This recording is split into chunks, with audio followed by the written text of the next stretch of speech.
अस्सलाम वालेकुम स्टूडेंट्स, कैसे हैं आप सर?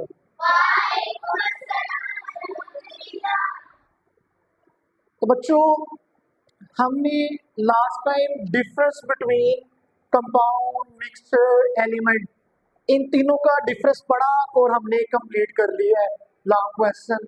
ठीक है, जो टॉपिक मैंने छोड़ा था एलोट्रॉपिक फॉर्म ऑफ सब्सटेंसेस, वो आज हम स्टूडेंट्स डिस्कस करेंगे। तो बच्चों,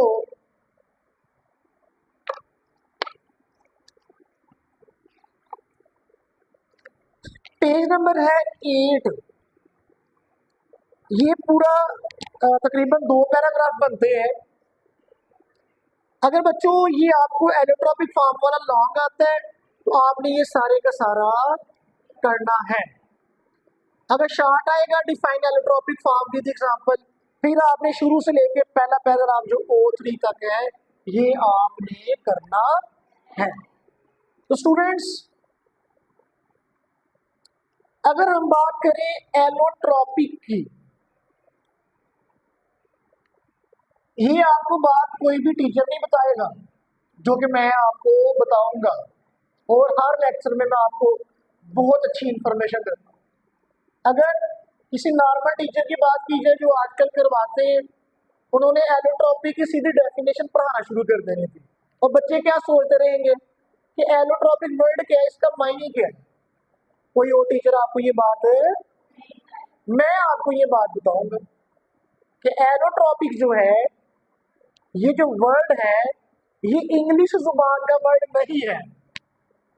किस जुबान का वर्ड है ये आपने अपनी बुक के ऊपर नोट करना है। एलोट्रॉपिक ग्रीक वर्ड है। इस एलोट्रॉपिक के अंदर ग्रीक के 2 वर्ड है, एक है एलोस और एक है ट्रॉपिक। एलोस का मतलब है डिफरेंट या काइंड्स कह सकते हैं, नहीं डिफरेंट या अदर कह सकते हैं। तो ट्रॉपिक का इंग्लिश में मतलब है फॉर्म्स और काइंड। देखें, एलोट्रॉपिक का वर्ड ग्रीक जुबान से लिया गया। जब ये पता चला है कि एलो का मतलब डिफरेंट है, ट्रॉपिक का मतलब फॉर्म्स है, इसका मतलब एलोट्रॉपिक में हम पढ़ेंगे जिनके डिफरेंट फॉर्म्स होंगे। क्या होंगे? डिफरेंट है। क्लियर हो गया? अब स्टूडेंट्स, हम चलते हैं डेफिनेशन की तरफ एलोट्रॉपिक फॉर्म की। किसकी? एलिमेंट्स में एग्जिस्ट, एलिमेंट्स पाए जाते हैं in more than one structural form. Element पाए जाते हैं एक से ज्यादा स्ट्रक्चरल फॉर्म में, मतलब उनकी स्ट्रक्चर एक से क्या होती है, which can exhibit different physical and chemical property. Structure तो एक से ज्यादा होती है, स्ट्रक्चर एक से, लेकिन उनकी जो फिजिकल तभी खसूसियात और जो कीमियाई खसूसियात है वो क्या होंगी? डिफरेंट होंगी। क्या होंगी? तो एलोट्रॉपिक में more than one structural form पाई जाएगी, लेकिन उनकी प्रॉपर्टीज फिजिकल और केमिकल क्या होंगी? डिफरेंट होंगी। ये थी डेफिनेशन। अब स्टूडेंट्स, इस पूरे टॉपिक में हम एलोट्रॉपिक की 3 एग्जांपल्स पढ़ेंगे। पहले डेफिनेशन कंप्लीट कर लें। दीज फॉर्म्स, ये जो फॉर्म्स है कौन सी, जो एक से ज्यादा स्ट्रक्चर फॉर्म एलिमेंट्स की पाई जाती है, उन फॉर्म्स को हम कहते हैं एलोट्रॉपिक फॉर्म। क्या नाम देते हैं?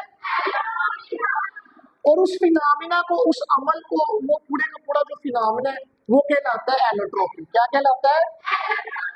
इस पूरे टॉपिक में हम एक पढ़ेंगे एग्जांपल नंबर 1, एक हम एग्जांपल पढ़ेंगे एग्जांपल नंबर 2,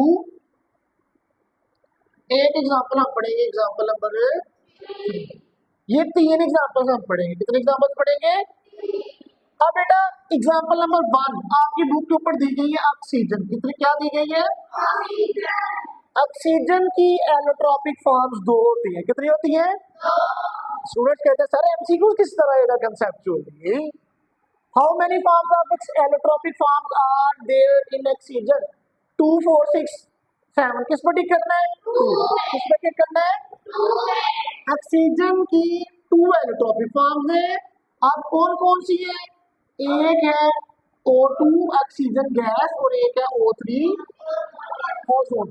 अब इन दोनों की फिजिकल प्रॉपर्टीज डिफरेंट है, केमिकल भी डिफरेंट है, लेकिन स्ट्रक्चर एक हद तक इनकी मिलती जुलती, स्ट्रक्चर इनकी क्लियर हो गया। ये थी एग्जांपल नंबर 1। अब एग्जांपल नंबर 2 में है कार्बन। क्या है? कार्बन की एलोट्रॉपिक फॉर्म्स 3 है। अगर आपसे कोई पूछे कितनी टाइप्स है एलोट्रॉपिक फॉर्म की, अगर एमसीक्यूज आए तो आपने कहना है 3। कितनी टाइप्स है? 3 तरह की स्ट्रक्चर्स पाई जाती है। अब उनके नाम क्या क्या है?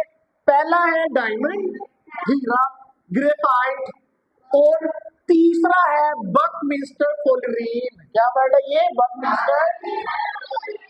सबसे पहले अगर हम डायमंड की बात करें, diamond has giant macromolecular structure. Giant कहते हैं बहुत बड़ा, मैक्रो मीन बड़ा, मॉलिक्यूलर मीन मॉलिक्यूलर, मतलब इनमें मैक्रोमोलिकुलर स्ट्रक्चर क्या होती है? बहुत ज्यादा बड़ी होती है, जॉइंट होती है। तो कैसी स्ट्रक्चर होती है? जॉइंट। अगर हम बात करें ग्रेफाइट की, तो ग्रेफाइट में बच्चों इसकी स्ट्रक्चर जो है, अगर आप डायग्राम में देखें, डायग्राम में आपको स्टूडेंट्स एक चीज नजर आ रही है, ये है डायमंड। डायमंड की शेप इस तरह की है, ये आपको नजर आ रही है स्टूडेंट्स, ये है डायमंड। क्या है? अब ये ग्रेफाइट है, यहां हम इसको ये नजर आ रहा है आपको, ये ग्रेफाइट है। अब इसकी स्ट्रक्चर ग्रेफीन आपको ऊपर नजर आ रही है। अब बेटा ये जो ग्रेफीन की स्ट्रक्चर है ये किस तरह की है? तो स्टूडेंट्स ग्रेफाइट की लेयर्ड स्ट्रक्चर है, मतलब इसके अंदर लेयर्स बनी हुई है कार्बन की रिंग्स की, और वो कार्बन की रिंग्स किस फॉर्म में है? हेक्सागोनल फॉर्म में। किस फॉर्म में है? कोई भी टीचर आपको ये नहीं बताएगा कि हेक्सागोनल का क्या मतलब है। सबसे पहली बात, हेक्सागोनल इंग्लिश वर्ड नहीं है, ये ग्रीक वर्ड है। किस बात का वर्ड है?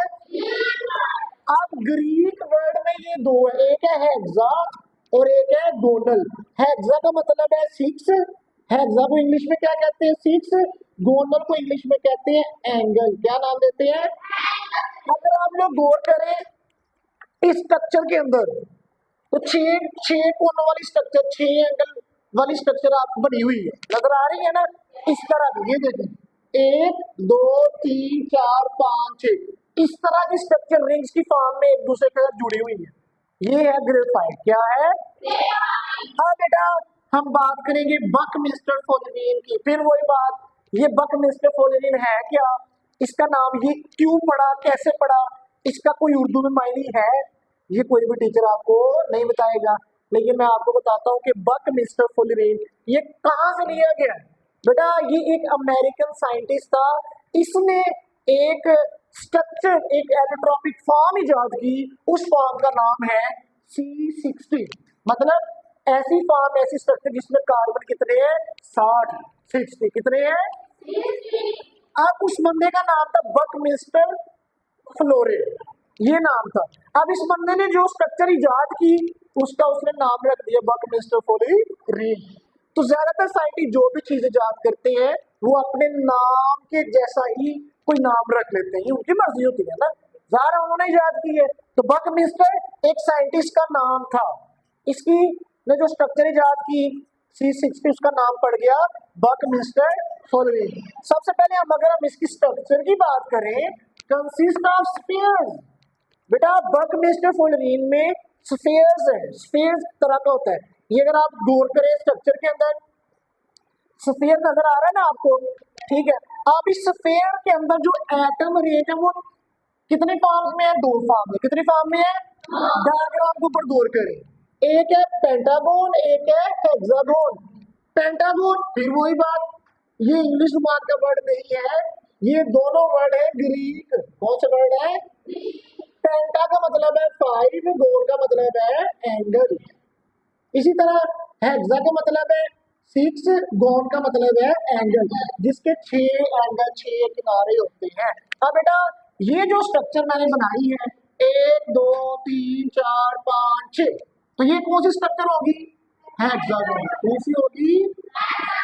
और इसका 1 2 3 4 5, इसको हम कहेंगे पेंटागोनल। क्या नाम देंगे? हाँ बेटा, अगर हम बकमिस्टर फोल्डरिन की स्ट्रक्चर के अंदर देखें तो ये दो चीजें आपस में रिंग बनाए हुए हैं, जुड़ी हुई है ना एक दूसरे के साथ, तो ये है बकमिस्टर फोल्डरिन। अब इसके बाद हेडिंग हम देंगे नीचे कैरेक्टरिस्टिक्स। बकमिस्टर फोल्डरिन की जो स्ट्रक्चर है, कंपाउंड है, इसकी कैरेक्टरिस्टिक्स क्या है? तो पहली खसूसियत इसकी क्या है? पहली खसूसियत इसकी ये है, being covalent in nature, they are soluble in organic solvent. Soluble in organic solvent. बेटा ये खुद कविलेंटली, मतलब इसके अंदर कविलेंट बॉन्ड पाया जाता है, तो ये ऐसे सॉल्वेंट जिसके अंदर ऑर्गेनिक कंपाउंड पाया जाएगा या उनके अंदर कविलेंट बॉन्ड होगा, तो ये उसके अंदर क्या हो जाएगा? हल हो जाएगा। दूसरी प्रॉपर्टी इसकी क्या है? Fluorine structure is unique in that molecule is not charged, has no boundaries and has no unpaired electron. इसकी दूसरी खासियत है कि इनके अंदर जो मॉलिक्यूल्स हैं हैज नो चार्ज, कोई भी चार्ज नहीं होगा मॉलिक्यूल्स पे, इसके अलावा इनकी कोई बाउंड्रीज नहीं होगी, और तीसरी चीज क्या है? इनके अंदर इलेक्ट्रॉन नो अनपेयर्ड, मतलब सिंगल सिंगल इलेक्ट्रॉन मौजूद नहीं होंगे। बेटा पेयर्ड इलेक्ट्रॉन मतलब जोड़े की फॉर्म, इस फॉर्म में इनके अंदर इलेक्ट्रॉन पेयर्ड फॉर्म में होंगे, जोड़े की शक्ल में, अनपेयर्ड नहीं होगा, अन सिंगल सिंगल नहीं होगा। नेक्स्ट प्रॉपर्टी है they have a cage like structure. Cage like पिंजरा नुमा, देखा पिंजरा आपने कभी देखा ना, उस पिंजरे के जैसी स्ट्रक्चर आपको जो है ना नजर आ रही होगी, तो ये केज लाइक स्ट्रक्चर है। कैसी स्ट्रक्चर है? Cage like. इसके अलावा इसका जो मेल्टिंग पॉइंट है ये बहुत कम है। मेल्टिंग पॉइंट किसको कहते हैं? मेल्टिंग पॉइंट ऐसा टेम्परेचर जिसमें कोई चीज क्या करती है? मेल्ट करती है, इसको हम नाम देते हैं मेल्टिंग पॉइंट। तो इसका मेल्टिंग पॉइंट बहुत कम है, मतलब बड़ी आराम से थोड़ा सा टेम्परेचर दे के ये क्या हो सकती है? मेल्ट हो सकती है। इट इज सॉफ्ट, ये सॉफ्ट है, नरम है, and can not conduct electricity, और ये अपने अंदर से इलेक्ट्रिसिटी को गुजार नहीं सकती। समझ आ गई है? अब लास्ट एग्जांपल है सल्फर।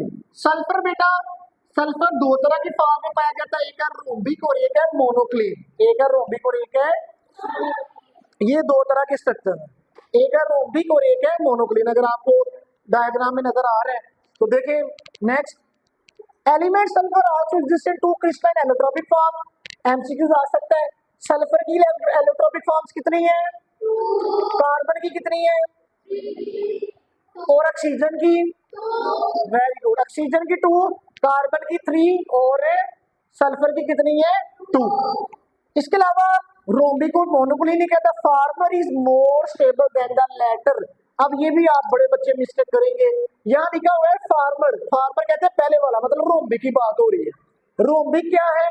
मोर स्टेबल है देन द लेटर, बाद वाला कौन सा? मोनोक्लिन। ठीक है, फार्मर की जगह आप लिख सकते हैं रोम्बिक, और लेटर की जगह लिख सकते हैं मोनोक्लिन। हम कह सकते हैं mono rhombic structure is more stable than the monoclinic, तो ये आप लिख सकते हैं। फार्मर की जगह क्या लिखना है? रोम्बिक, और लेटर की जगह, समझ आ गई है? ये था स्टूडेंट्स आज का हमारा टॉपिक। तो लास्ट टाइम मैंने जो आपको डिफरेंस पढ़ाया उसके नीचे एक्सरसाइज थी ये वाली, यहाँ 2 सवाल है, ये मैं नहीं करवा सका, तो ये भी आपने जो है ना लिख लेना है। Which elements are found in pure state on earth. जमीन में खालस हालत में कौन से एलिमेंट्स पाए जाते हैं? लिख ले, गोल्ड, सिल्वर, कॉपर।